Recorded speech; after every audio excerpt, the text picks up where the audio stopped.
Lovely having you here. We're going to have a bit of a Q&A with you this evening, some questions.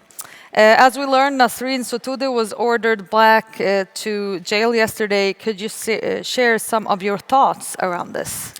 Yeah, that was really shocking for us. We learned about it yesterday. We were in touch with her husband yesterday, who had to drive her back to the notorious Karchak prison.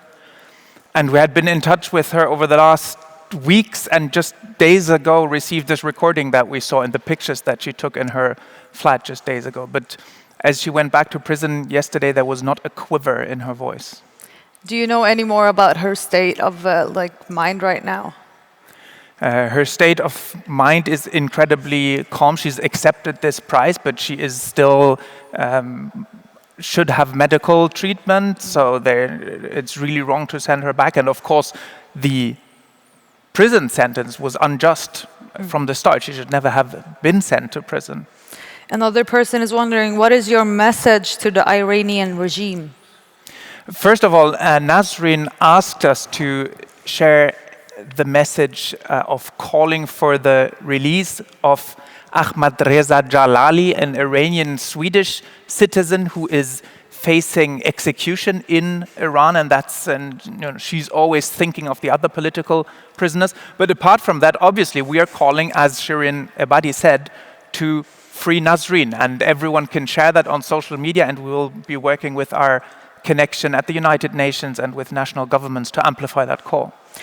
Someone wants to know, what is the overall message of the award this year? What do the 4 laureates have in common? Well, as you see, there's a strong work for democracy, and that was really something we saw in the nominations we received from all around the world, these threats to democracy. And what is so poignant about the work of the laureates is that it's not just technical human rights work, it's really organizing, right? It's empowering others to stand up. And the message thus is, there are so many people who work for democracy, who believe in democracy. If they all stand together, then that movement is much stronger than the authoritarians we see rising. Someone wants to know, what can I do to support the laureates' work?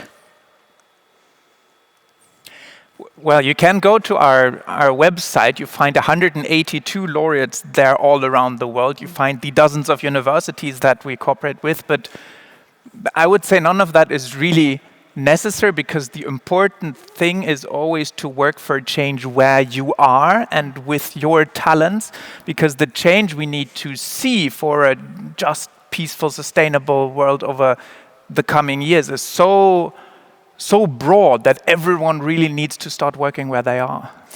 Last question over here. What are your expectations for the coming decade? What trends do you see in your nominations? We see worrying trends in our nominations.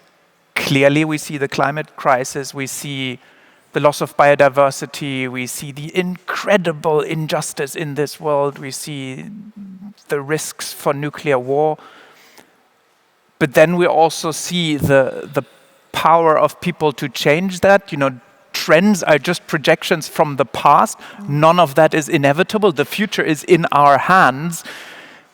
But we need to use that power very urgently to bring about that change, because this next decade really needs to be about change. And that is why we stress courage so much, the courage to take us from words to action. So for everyone, probably really the thing that you've been thinking someone ought to be doing for a better world might just be the thing you should be doing tomorrow.